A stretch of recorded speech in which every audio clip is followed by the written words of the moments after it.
Alright, howdy howdy. I am Shentok, and I am here to bring you the wonderful arcade conversion of Elevator Action Returns. And get right into it, and I can just start talking about the game. So I'm playing the Sega Saturn port, which was done by Being, an excellent porting company of the Saturn days. I'm going to be playing this Kart Bradfield, although the other two characters are fantastic. This guy is just one I have found a love for. They all play a little differently, but I'm just going to go right in with Kart. We got Kart, Edie, and Jad the Tap. Jad the Tap has some really cool movement. He's the heavy guy. He has the contact bomb. Edie has a fire bomb. She's fast, and she's just really good utility. But Kart's like the great all-rounder.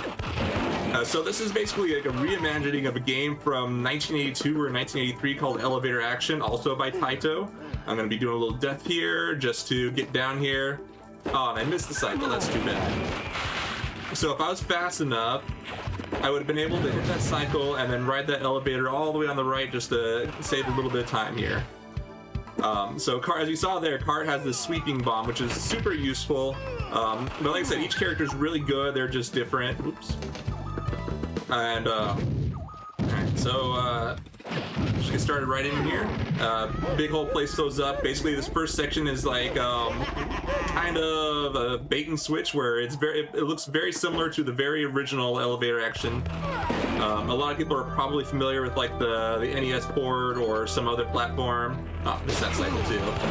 That one's extremely tight. Okay, that's unfortunate. For whatever reason, my controls felt locked for a second. That was unusual. But anyways, we're through stage one. Nice and easy. Just make it to the bottom of the stage. So the goal of each stage is to open all the red doors to get data, quote unquote, which is basically to defuse bombs that have been placed by the evil terrorist Red Suit, as he's canonically known. It's not stated anywhere in the game, in the manual, or on the arcade marquee information, but only in the soundtrack do they mention him as Red Suit. And yes, he does wear a red suit. We saw him in the helicopter, and we took a very similar helicopter just to make a quick trip to the airport. We're not very good at landing, though, but it's all good. Yep. So, this is an arcade conversion. It is pretty much a one-to-one arcade conversion. There are a couple small changes. The main one is the soundtrack is no longer a generated chip to the soundtrack from the arcade soundboard, and it's now an arranged soundtrack with CD quality audio. I absolutely love it. There we go. So we got the shooting gallery here, and the other difference is the default settings. By default, in the arcade version, you have 10 grenades, and they changed that to 20 here, and that is not something you can change, although you can change other settings like the difficulty and the violence level. I have it set to normal, but you can set it to hard violence. And that's pretty much the only real changes. And also, like, they added some loading screens, but, you know, that's just the nature of moving to a CD medium. So this is the second of three of these shooting scenes where you're just, like, constantly shooting these orange suit guys. There's three of these shooting scenes. I'm just burning through my grenades because I'm going to be taking a death later in the stage to save a little bit of time. So I'm okay just burning through my grenades like this. Okay, cool. Once the red guy's dead, we enter a little cutscene here. Oh, I didn't get it. I've been kind of iffy on that lately. Oops, that's unfortunate. I mean, I still got down here, which is great, but that's not the way I wanted to do it. But if you move in a very specific way after that cutscene plays and your controls are no longer locked, you can jump down a floor while you still have iframes, because normally when you jump down a floor, you will die, like what I'm about to do here. And I'm doing that to get up here just a little bit quicker, and allows us to end the stage straight away. And here, see Red City guy, and he basically wants to destroy the old order, create a new society, as terrorists want to do. And we're basically trying to stop him as like a ragtag group, as the game puts it.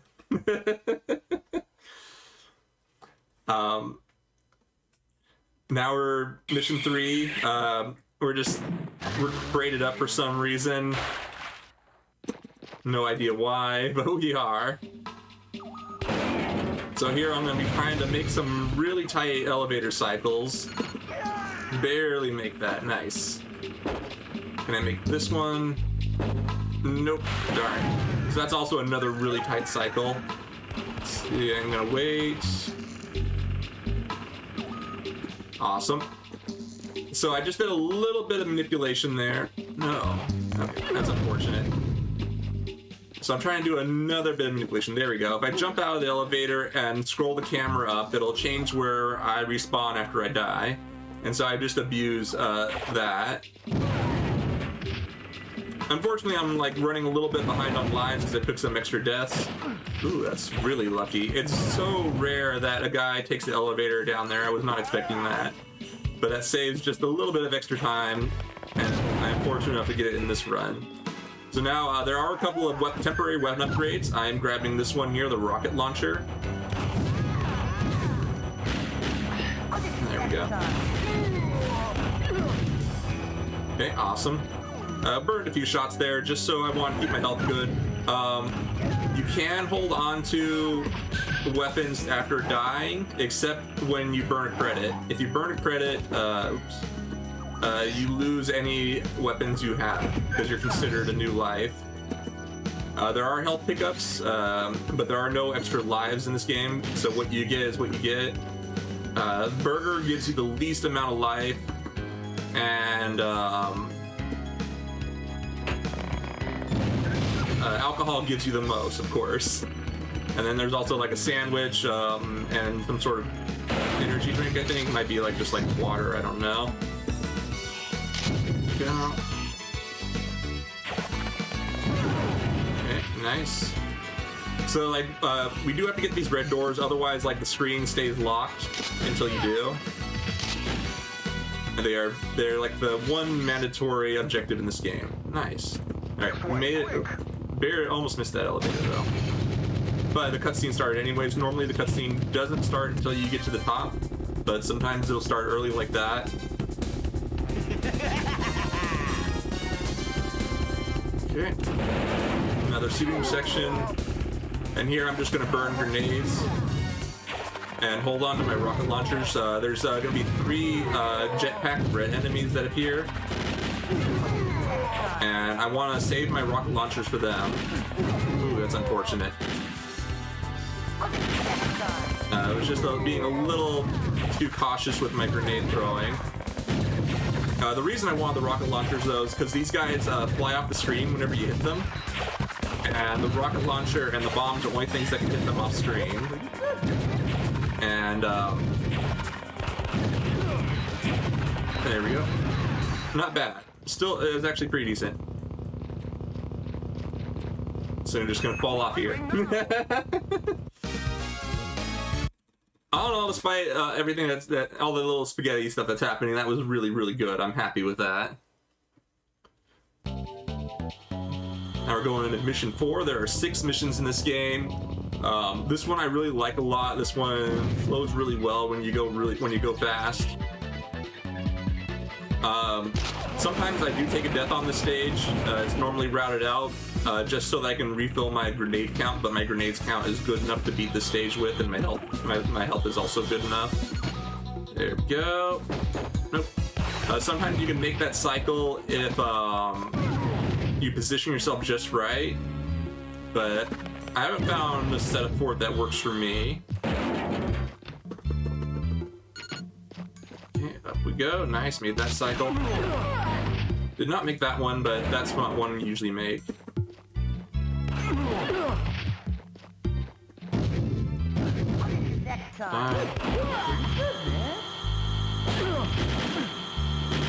Okay, darn, I missed that cycle though. I hesitated a little. So you can damage boost, or you can take damage and just use your iframes to skip, oops, there we go. Skip that hovercraft there so you don't have to deal with it. But because I was just a little bit slow, I missed it. Oops. Okay, now we're just gonna be like a real hero and just jump across all these platforms. This one's really tight for kart. Let's see if I can get it. Nope. He's the only one where if you jump off the edge there, it's not a guarantee you'll make it. You have to like wait until the very last chance you can to jump past that. The other two characters have no trouble jumping across, but that guy, that kart, for whatever reason, he just, I don't know, his jump is super weird compared to the other two characters. But I still love him. I still love him despite that. He's such a good guy. And now we're entering probably the most complex stage speedrun-wise. There is like some manipulation of elevators because when they move off screen, they only move one piece off screen. Okay, nice, I got that. If I bonked my head, I would have missed this cycle. So I'm just gonna take that a little bit slow. Ooh, still got hit though.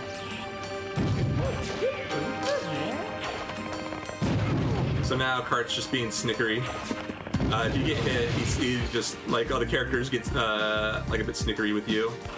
See, I'll wait. Whoops.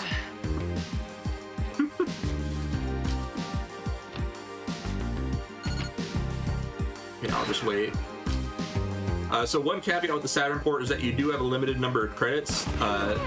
So if I do die, I will be switching to player 2 for more credits. With the current route, it is possible to beat it with the limited number of credits you get for one player. Yeah. Unfortunate that I missed that elevator though.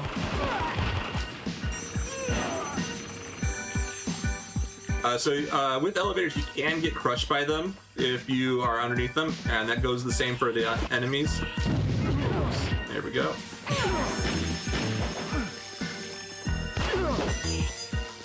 There we go. Made that cycle. Missed that one because I got hit. That's fine. One nice thing about colored doors, blue doors can give you... Ooh, that's not good. That's fine. We'll swap over to player 2. Easy peasy. Hand it over to my buddy Shentok, who's going to take over for me. Howdy, I am Shentok. And I am going to be assisting Shentok in this run since he died too many times. So for whatever reason in this section there's no audio, there's no music that plays. I'm guessing it's just a design choice. Ooh, that was unfortunate timing. I was trying to jump onto the elevator to catch the cycle, but I ended up getting hit. By the wall turrets. All right, guy in the toilet. You can blow him up, but we're just gonna leave him alone this time. So now we're gonna do another piece of elevator manipulation here. Basically, I'm not gonna run off the elevators until they fully stop, and then I'm gonna position the camera up like that. And now. Ooh, the camera fixed itself though. Okay, never mind. The manipulation is no longer working. I haven't actually seen that happen in quite a while, where the camera snaps back down. So if we had done it correctly, none of the elevators would move until I step on them. But because the camera decided to fix itself, the cycles were all back on normal. So now we're in a stage 6. I love this stage. It is a really fun stage. There's a lot of cool stuff going on. Get this wonderful jam too. I just absolutely love this soundtrack. It's one of the few video game soundtracks that I just listen to on its own. I'm not usually that kind of person who likes listening to video game music outside of the context of the game, but this soundtrack is just fantastic. So now we got a little bit of a scroller section here. Gonna do some shooting. I just shoot out the lights because I can. I think it's like a neat little thing in this game. From what I understand, if you play this on main with the arcade port or the arcade version, the lights don't dim when you shoot them out, which is a big shame because I think that's like a cool little touch. So got that door, made this cycle. That elevator there doesn't move until you land on it though, but it lets me hit other cycles. The brown suit guys are pretty cheap. They have like kind of a predictive AI where they're right on top of you. You know, jump, go on down to the ground, ready to hit you, all that stuff. See, look at that. I was just barely going up the elevator and he was already kicking and punching, ready for me. life there. No, I'm gonna take a death here. Because I need some life for damage boost I'm about to do. Let's see, I gotta wait now because I got shot. Okay, there we go. So I'm taking damage boost here because these guys immediately shoot at you, and I want to get up here. And sometimes when you get shot, you can get knocked off the elevator. Dang, he still shot me. Okay, because I want that rocket launcher. And I also wanted to make this elevator cycle, which normally you have to wait around a long time. Nice, I made the jump. That is a super tight jump. Missed that cycle. Sometimes I get that, sometimes I don't. Alright, nice. I got the big health refill. I wanted that because if I die, I will lose this rocket launcher, and this rocket launcher is super duper useful for this stage. Punch you off.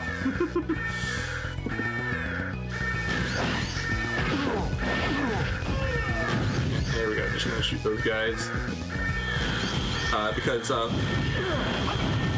one, they take down these guys super quickly. And those guys have a lot of health otherwise. They actually take 2 grenades. They have so much health. So just taking them down is great. This timer, you know, it's there, it exists, it's no big deal.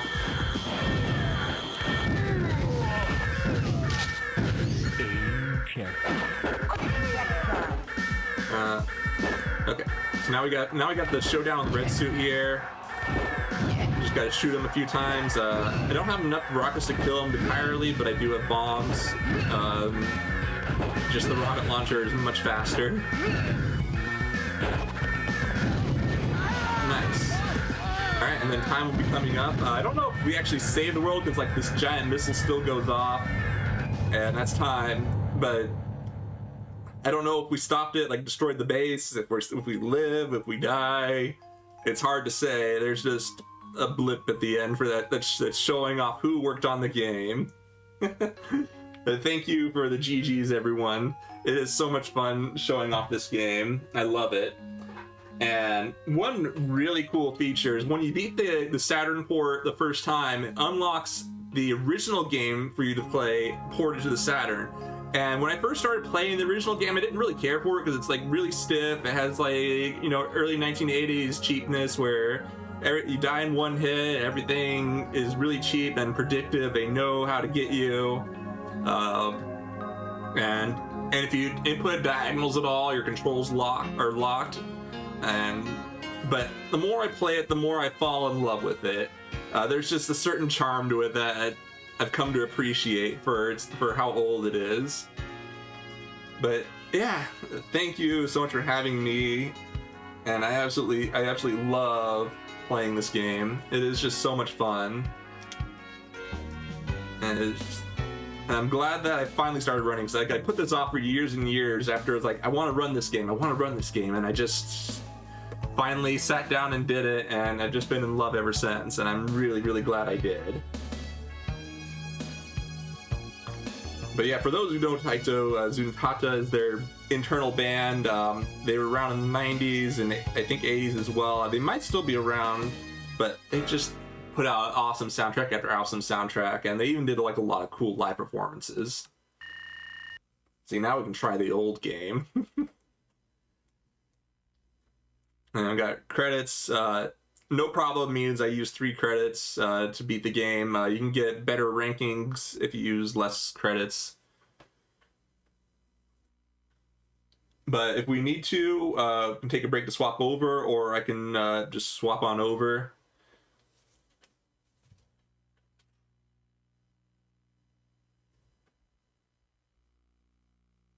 All right, we'll take a short break and I'll swap on over to the next game, which is also amazing.